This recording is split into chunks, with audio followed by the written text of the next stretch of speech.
और सुन्नी वो मुकद्दर वाला बनाया है कि जिसके अकीदे की रहबरी के लिए अल्लाह ने इमाम अहमद रजा को पैदा फरमाया है। अभी हजरत फरमा रहे थे कि बहुत सारे लोगों को ना टेंशन अंदर खाना होती है आला हजरत और मसला के आला हजरत से। तो हम तो एक बात जानते हैं, जहां वायरस होगा ना वहां एंटी वायरस ऑटोमेटिक काम करने लगता है। सुभान अल्लाह सुभान अल्लाह। एंटी वायरस जानते हैं आप? जहां बुखार होता है ना तो पैरासीटामोल अपना काम शुरू कर देती है। जहां बदअकीदगी होती है ना तो कोई छेड़े ना छेड़े आला हजरत का नाम अपना काम करना शुरू कर देता है। और मैं रजब भाई अक्सर देखता था जब बरेली शरीफ पढ़ता था, आपके बिहार बंगाल से जो गाड़ियां अजमेर शरीफ के लिए निकलती थी ना तो बरेली सिटी स्टेशन पे वो गाड़ियां रुकती थी और लोग वहां से नंगे पैर चल के आला हजरत की चौखट तक जाते थे। ऐसे लोग जो अपने आप को सुन्नी भी कहते थे और अंदर से जले भुने भी रहते थे आला हजरत के नाम से, वो कहते थे इन बिहार के और बंगाल के लोगों को क्या पड़ी है, इन अजमेर जाना है तो बरेली में भीड़ क्यों लगाते, इनको बाईपास से निकल जाना चाहिए, यहाँ के क्यों रुकते हैं। तब मैंने ये बात बरेली में कही थी और उसके बाद अक्सर जलसों में कही है। मैंने कहा ये बिहार और बरेली वालों की अकीदत है कि जो अजमेर जाने से पहले बरेली शरीफ रुकते हैं, गोया वो ये बताते हैं कि ईमान की दौलत हिंदुस्तान में मोइनुद्दीन चिश्ती लेकर के आए हैं और जब इस ईमान को लूटने की कोशिश हुई तो बचाने के लिए बरेली में अहमद रजा खान तशरीफ लाए।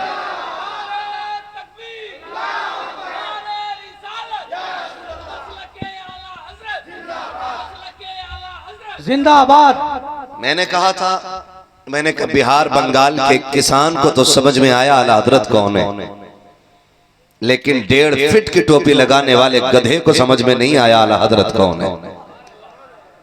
ये बिहार बंगाल के आशिक ये गोया बताते हैं कि पहले बरेली के मोहसिन को सलाम किया जाएगा, फिर अजमेर के मोइन को सलाम किया जाएगा। सुभान अल्लाह सुभान अल्लाह। ईमान देने का एहसान किया है गरीब नवाज ने और ईमान बचाने का एहसान किया है बरेली के अहमद रजा खान। सुभान अल्लाह। बेशक।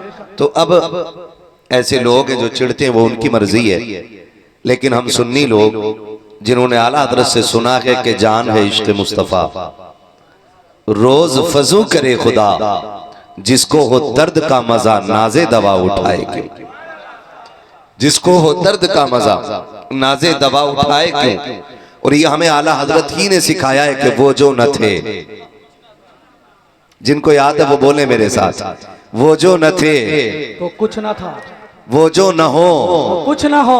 क्या बात है, आज लग रहा है सुन्नियों में पाला पड़ गया, पक्के सुन्नी है ना। सिर्फ मिंबर वाले नात नहीं पढ़ते, ये नीचे वाले भी हुजूर की नात पढ़ते हैं। सुभान अल्लाह सुभान अल्लाह। और फिर हम क्यों ना कहें नात खानी मौत भी हमसे छुड़ा सकती नहीं, कब्र में भी मुस्तफा के गीत गाते जाएंगे। सुभान अल्लाह। और हम जो आपसे बार बार कहते हैं ना पढ़े हुजूर की नात, आप भी पढ़े, तो कई बार ना नीचे से बैठा हुआ बंदा कह देता मौलवी साहब हमने आपको नात पढ़ने बुलाया है, हम नहीं पढ़ेंगे ना, कभी ना कहना। मैं कहता हूँ एक मिसरा याद हो जाए ना तो उसी को वजीफा बना। सुभान अल्लाह। दुकान खोलो तो वही मिसरा पढ़ो, सरवर कहूं के मालिक को मौला कहूं तुझे। खेत में जाओ तब भी यही पढ़ो, सरवर कहूं के मालिक को मौला कहूं तुझे। मजदूरी करो तब भी यही कहो, सरवर कहूं के मालिक को मौला कहूं तुझे। मंडी में जाके खड़े हो जाओ तब भी हुजूर की नात का मिसरा, बाजार में जाके खड़े हो तब भी हुजूर की नात का मिसरा, आप अपने खेत में हो तब भी हुजूर की नात का मिसरा। इतने आदी बन जाओ ताकि कयामत में जब ये ऐलान हो आए हसन हुजूर की नात सुनाए, तो जब आगे आगे हसन हो, पीछे पीछे अहमद रजा खान हो, उनके पीछे सारे आशिकों का मजमा चल रहा हो और फरिश्ते पूछे ये कौन जा रहा है, तो कहना पड़े ये जितने जा रहे हैं सारे हुजूर के सना खान जा रहे हैं। नारे तकबीर, नारे रिसालत, मसलके आला हजरत, कलामुल इमाम, नारे तकबीर। आदत बनाने हुजूर के आशिक बन जाइए, बन जाओ आशिक। जिंदगी 4 दिन की है, मौत आनी है, कोई गाने सुनते सुनते मर जाता है, कोई गजलें सुनते हुए मरता है, वो कितना नसीब वाला है जो हुजूर की नात पढ़ते पढ़ते मर जाता है ना। कसम खुदा की खा के कहता हूँ, रात ना रजब भाई के एक जलसे में रात एक बंदे की तबीयत खराब हुई, ठीक है दुआएं हुई हैं, ठीक वो ठीक भी हो गया, लेकिन मेरे जहन में बात आ रही थी, मन के अगर इसका इंतकाल हो गया, अगर इसका इंतकाल हो गया और फरिश्ते क़यामत में रजिस्टर पेश करेंगे, पूछा जाएगा आखिरी अमल क्या था, उसमें लिखा होगा हुजूर की महफिल में बैठा हुआ था, हुजूर की महफिल में बैठा हुआ था, वही इंतकाल कर गया। फिर हुक्म होगा अब रजिस्टर बंद कर दो, उठाओ इसे जन्नत की गलियों में ले जाके सैर कराओ, जन्नत की गलियों में सैर कराओ। मैंने कहा तेरे दामने करम में जिसे नींद आ गई है, जो फना ना होगी ऐसी उसे जिंदगी मिली है, उससे अच्छी मौत ही कोई नहीं है जो हुजूर के जिक्र में आ जाती है। वो कहा था ना, हम तो सुन्नी गुट्टी में ये शेर पढ़ के सोते हैं, मैं सो जाऊं या मुस्तफा कहते कहते, खुले आंख सल्ले अला कहते कहते, है जी, खुले आंख सल्ले अला कहते कहते। सुन्नी हो मिसरा याद कर लो, एक ही मिसरा नात का याद हो जाए ना, वही पढ़ने लग जाओ, वही पढ़ने लग जाओ, वही पढ़ने लग जाओ। फरमाया गया जो जिस तरह दुनिया से जाएगा उसी तरह कयामत में उठाया जाएगा। मैं कभी कभी अपने मुर्शिद ताजुश शरिया के बारे में सोचता हूँ कि जब आपके विसाल का वक्त आया ना, आपके विसाल का वक्त आया ना, तो मगरिब की अजान हो रही थी। बोलो सुभान अल्लाह। है मुझे इससे मतलब नहीं है कितने चिढ़ने वाले और कितने जुड़ने वाले, मैं तुम्हें अपना बता दूं, मैं जो मिंबर पे बैठा हूं ना, मेरी पहचान ये है कि मैं आला हजरत के दर का नौकर हूं। हाँ जी, मैं पहले बता देता हूं ताकि कोई मुझे अपने जैसा ना समझे। मैं उसी की तरह हूं जो बरेली के अहमद रजा से प्यार करता है, सीधी सी बात। मैं पक्का बरेलवी हूं। मेरे मुर्शिद के विसाल का वक्त आया ना, मगरिब का वक्त था, बावुजू बैठे थे, पूछे उलमा से, पूछे अपने मकतब में दारुल इफ्ता में जाकर के कि जो नमाज के इंतजार में हो उसका हुक्म क्या है। फरमाया गया जो नमाज के इंतजार में बैठा होता है गोया वो नमाज ही में बैठा होता है। हाँ, ये अल्लाह ने अजमतें रखी हैं नमाज के इंतजार करने वाले की। जो नमाज के इंतजार में गोया वो नमाज में, आप नमाज के इंतजार में बैठे, मगरिब की अलार्म वाली घड़ी थी, बटन दबाया, उसने वक्त बताया कितना था, बावुजू बैठे, इधर अजान शुरू हुई है, उधर मलकुल मौत ने अपना काम शुरू किया है, और उसी हाल में अजान मुकम्मल हुई, इधर जिंदगी की सांसें मुकम्मल हो गई हैं। और मेरे मुर्शिद ने कहा था जाते जाते, जिंदगी ये नहीं है किसी के लिए, जिंदगी है नबी की, नबी के लिए। मसलके आला हजरत पे कायम रहो, जिंदगी दी गई है इसी के लिए। और अगली बात कही थी, अख्तरे कादरी खुल्द में चल दिया। वाह वाह वाह, जो कादरी है वही बोले। मैं सोचता था, मेरे इमाम ने कहा था हर नमाज के बाद पढ़ा करो, कादरी कर कादरी रख, कादरियों में उठा कद्र अब्दुल कादिर कुदरतुल्लाह के वास्ते क्या मिलेगा। मेरे मुर्शिद ने कहा था अख्तरे कादरी खुल्द में चल दिया, खुल्द वाहे हर कादरी के लिए। मेरे मुर्शिद ने बताया था कादरी हो के मर जाना, जन्नत के दरवाजे तुझे खुले नजर आएंगे। नारे तकबीर, नारे रिसालत, हुजूर ताजुश शरिया, बस्ती बस्ती करिया करिया, इल्म का शहर फैज का दरिया, नारे तकबीर। है कितनी अच्छी मौत है। अल्लाह से कहा करो अल्लाह ऐसी मौत दे, कभी कुरान पढ़ते हो और फिर सांसें मुकम्मल हो जाएं, कभी नात पढ़ते हो फिर सांसें मुकम्मल हो जाएं। हाँ, लोगों को आसान लगते हैं वादे निभाने भी। बैठे रजब भाई, यकीन करें अभी 405 दिन हुए मेरा एक्सीडेंट हुआ था, इतना खतरनाक कि गाड़ी आगे से खत्म हो गई बिल्कुल, लेकिन शुक्र रब का मुझे खराज तक नहीं आई। क्यों? क्योंकि बुजुर्गों की दुआएं और रब के करम ने हिफाजत कर ली है। लोग आसान समझते हैं, लोग सोचते हैं भाई तारीख लेकर के आना और पैसे लेना बस ये मुकम्मल हो जाता। मेरे लाल, अगर 8 दिन हमारे साथ सफर कर लेना तो छठी का दूध याद आ जाएगा। ये हकीकत बात है। लोगों को खेल समझने लगती हैं ये सारी चीजें। मुश्किल काम होता है सफर करना, फिर तकरीरें करना, फिर सफर करना। दो जगह की फ्लाइट चेंज करके मैं यहाँ तक पहुंचा, आपके कलकत्ता आया। उससे पहले 300 किलोमीटर बाई कार सफर किया, फिर वहां से 100 किलोमीटर बाई कार सफर किया। आदमी के होश उड़ जाते हैं, लेकिन मैं अल्लाह की इज्जत की कसम खा के कहता हूँ, जो थकने नहीं देता ना, वो मुस्तफ़ा जान रहमत का जिक्र है। हाँ, रोज बोलना है, फिर रोज जब मिंबर पे आते हैं तो उनके कर्म से ऐसा लगता है जैसे फिर से ताकत आ गई है। ये हुजूर के जिक्र की बरकत है। आदत बना लो सारे हुजूर की नात पढ़ने की। जरूरी है रोज जलसे हो, रोज शुअराएं, रोज खुतबाएं, गारंटी नहीं है ना। खुद में हुजूर के नात खां बन जाओ, नात खां बन जाओ और जाओ। वजीफा बता रहा हूँ, घर में बरकत ना होती हो ना तो दुकान खोलो तो नबी नबी कह के दुकान खोला करो, फिर देखो अल्लाह कितनी बरकत अता फरमाता है। क्यों? क्योंकि बरकत का सबब अल्लाह ने महबूब की जात को बना दिया है। और आला हजरत ने बात ही खत्म कर दी। आला हजरत फरमाते वही रब है जिसने तुझको, जी सलामत रहे जो पढ़ गए, वही रब है जिसने तुझको हमतन करम बनाया, हमें भीख मांगने को तेरा आस्था बताया, हमें भीख मांगने को तेरा आस्था बताया, हमें भीख मांगने को तेरा आस्था बताया। तुझे हमद है खुदाया, तुझे हमद है, तुझे हमद है खुदाया। सलाम हो मेरे इमाम की बरकत पे, रहमत नाज़िल हो मेरे इमाम की कब्र पे। लोगों ने अल्लाह की हमद बयान की तो कोई कह रहा था कि तारीफ करो उस रब की जिसने बकरी गाय भैंस बनाई, खाने को दी दूध मलाई, है ना। किसी ने कहा कि लिखता जाऊं पढ़ता जाऊं आगे आगे बढ़ता जाऊं, ठीक है ना। किसी ने मकाम हमद में गाय का जिक्र किया, अल्लाह ने कितनी बड़ी चीज बनाई है, गाय के थन से दूध निकाल दिया, गोश्त और खून के बीच से सफेद दूध निकाला। आला हज़रत फरमाते हैं ये भी कोई कमाल है। कमाल ये है जिस रब ने मोहम्मद जैसा महबूब पैदा किया है, ये कमाल है। उसने ऐसा महबूब बनाया है कि जो इशारा कर देता है तो चांद के टुकड़े हो जाया करते हैं, जो बोलता है तो पत्थर बोलने लग जाते हैं, जो कह देता है तो दरख्त चलने लगते हैं। कहते हैं उसने इतनी शान वाला महबूब बनाया है कि जो एक लम्हे में अर्शों पे चला भी जाता है, अर्शों से आ भी जाता है ना। अभी हो सकता है कुछ बैठे हुए काबिल लोग, कुछ बहुत पढ़े लिखे जाहिल और काबिल लोग होते हैं, कहते यार मौलवी खुद नहीं बोल रहा, हमसे बुलवाने के चक्कर में बात कर रहा ना। कोई जन्नत में गया तो मेरे हिस्से का क्या छिन जाएगा, और कोई दोज़ख में चला गया तो किसी का क्या बिगड़ेगा। कुछ नहीं ना। हम तो चाहते हैं बच्चा बच्चा हुजूर का आशिक हो और हुजूर का दीवाना हो। और ज़रूरी नहीं है कि क़यामत में वही हुजूर के सनाखा कहलाएं जिन्हें पूरी हदाई की बख्शिश याद हो, जिन्हें 10-12 कलाम याद हो, वो हुजूर के सनाखा कहलाए नहीं। मैं ये बात इसलिए कह रहा हूँ, अल्लाह बड़ा करीम है, बख्शने पे आए तो जरा से बहाने पे बख्श देता है।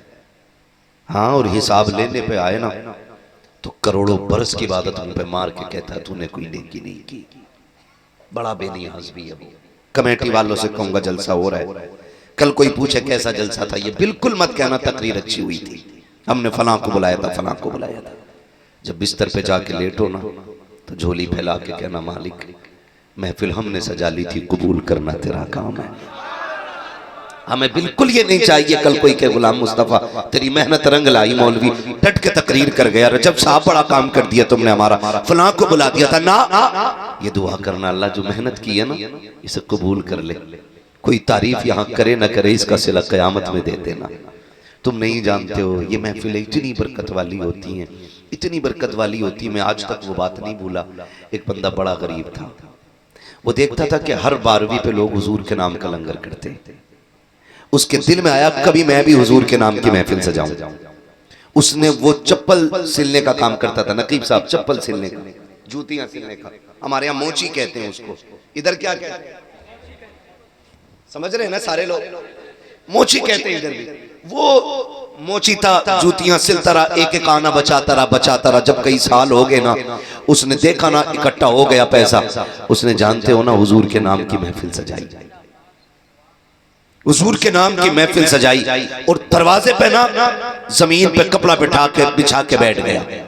जो भी उसकी महफिल में आता ना तो दरवाजे पे बैठा इसलिए था कि जो भी अंदर कदम रखता ना उसके पैर को छूता और चूम लेता, उसके पैर जो भी अंदर आता उसके पैर चूमता। किसी ने कहा जी ये क्या कर रहे हो, ये क्या कर रहे हो? उसने कहा कई साल मेहनत की है हुजूर की महफिल सजाने की, मैं बड़ा गरीब हूं, मेरी कोई जमीन नहीं है, बिजनेस नहीं है, मैं चप्पल सिलसिल के पैसा बचा के ये महफिल सजाई है। और सुना है जब महफिल सजती है तो हुजूर आया करते हैं। क्या ये अच्छा होता है? इस पे बंदे दिल से बोलते और फिर मैं दिल से तकरीर करता। हाँ जी, वो कहता है सुना है जब कहीं महफिल सजती है तो हुजूर आते हैं का, इसलिए हर एक पैर को छू रहा हूं धोखे ही से सही, कम से कम मेरा हाथ हुजूर के पैरों तक पहुंच जाए। सुभान अल्लाह, सुभान अल्लाह। इस नियत से हर पैर छू रहा हूं। काश पता नहीं हुजूर किस शक्ल में तशरीफ ले आए। वो कहा था किसी ने गलियों को सजाने दो, पलकों को बिछाने दो, किस राह से गुजरेंगे सरकार खुदा जाने। उसने कहा था पैर इसलिए छू रहा हूँ कहीं ऐसा ना हो कि मैं आका को पहचान ना सकूं और सरकार आके चले जाए। हर पैर को इसलिए छू रहा हूँ धोखेगी से सकी उनके पैरों तक मेरे हाथ पहुंच जाए। महफिल खत्म हो गई, सारे लोग चले गए। जब 8 दिन के बाद ये उस आलिम से मिला जिसने महफिल में तकरीर की थी, लिपट के रोया और कहने लगा तेरी मेहरबानी मेरा काम बन गया। कहा क्या हुआ? कहा तुम महफिल सजा के घर आ गए थे, जब मैं बिस्तर पे लेटा ख्वाब में हुजूर तशरीफ लाए थे और आके कहा था सुन जितने तेरी महफिल में आए थे सबको बता दे हमने तुझे भी जन्नत का टिकट दे दिया है और आने वाले को जन्नत का परवाना अता करना। नारे तकबीर, नारे रिसालत, जिक्र मुस्तफा, जश्न ईद मिलादुन नबी। बड़ा काम है हुजूर के नाम की मिलाद सजाना, बड़ा काम है उनकी आमद के तज़किरे करना। ये ड्यूटियां सबकी नहीं होती हैं, ये ड्यूटियां नसीब वालों की लगा करती हैं। है जी, उससे तो बात ही क्या करनी है कि जिनका दिया तू खाए उन्हीं को तू गुर्राए। अलादत फरमाते तेरा खाएं तेरे गुलामों से उलझे है मुनकर रजब खाने गुर्राने वाले। हाँ तो उनकी तो बात ही क्या करनी, मैं तो उनकी बात करना चाहता हूँ जिनके सीने में इश्क़ रसूल की शमा जल रही है और इतनी रात को बिस्तर छोड़ के बैठे। वरना अल्लाह की कसम, बेटे खड़े हो ना जरा, छोटे बच्चे जो बीच में बैठे खड़े हो जरा, खड़े हो जाओ। हाँ तुम भी खड़े बेटे, छोटे बच्चे मुझे बताओ इनकी उम्रें क्या क्या, कितनी उम्र के बच्चे होंगे? ये बैठे हुए के बराबर खड़े होके हो रहे है। रात के 2 बजने को है ये जाग रहे। आखिर इन बच्चों को किस लालच ने बिठा रखा है? कौन सा लालच है? बिरयानी का, मीठे का? नहीं ना, ये इतनी रात को या रसूल अल्लाह इसलिए बैठे हैं, इनका दिल कह रहा है सुना के आप हर आशिक के घर तशरीफ लाते हैं।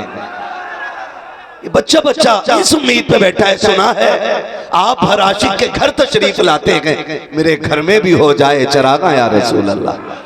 बैठो मेरे लाल, अल्लाह इन बच्चों के माँ बाप को सलामत रखे जिन्होंने बच्चों को घुट्टियां ये कह के पिलाई है मेरे लाल जीना भी हुजूर के लिए है और मरना भी हुजूर के लिए है, मरना भी हुजूर के लिए। मैंने ये बात कही कि ये बात मैं आशिकों से कर रहा हूँ। हुजूर मुहद्दिस देहलवी रहमतुल्लाह तआला अलैह, जिनको वहाबी भी मुहद्दिस मानते हैं, जानते हो मुहद्दिस देहलवी फरमाते हैं कि जिस बस्ती जिस मोहल्ले में हुजूर की विलादत का जिक्र होता है ना, अल्लाह 1 साल तक उस बस्ती पे अपने करम की बारिशें फरमाया करता है। मैं उनकी बात नहीं करता जिनको झंडे से जलन है, जिनको 12वीं शब की सजावट से जलन है। अल्लाह ने उसके मुकद्दर में जन्नत रखी नहीं है, वो बिला वजह नहीं चिढ़ रहा है। पहुंची वहीं पे खाक जहां का खमीर था, सिवाय इबलीस के जहां में सभी तो खुशियां मना रहे हैं। सिर्फ इबलीस ऐसा है जिसे आमद का हुजूर की आमद पे तकलीफ हुई थी और आज उसकी औलादे हैं जिन्हें आमद पे तकलीफ होती है। और कहते जी 12वीं तारीख में तो हुजूर का विसाल हुआ था, तुम जश्न मनाते हो। मैंने कहा पहली बात तो हुआ नहीं और हुआ भी है तो सुन। हुजूर फरमाते हैं हयाती खैरुल लकुम व ममाती खैरुल लकुम, मेरा दुनिया में भी आना तुम्हारे लिए बेहतर है और मेरा दुनिया से जाना भी तुम्हारे लिए बेहतर है। आका जी दुनिया में आना तो समझ में आता है कि आप आए तो बहारें मिली, आप आए तो इंसानियत को वकार मिला, आप आए तो बेटियों को जीने का सलीका मिला, आप आए तो माओ का एहतराम हुआ, आप आए तो बाप को कदर मिल गई है। हुजूर आना तो समझ में आता है, आप आए तो जहन्नम के किनारे से उठा के जन्नत के दरवाजे पे खड़ा किया। हुजूर जाना बेहतर कैसे?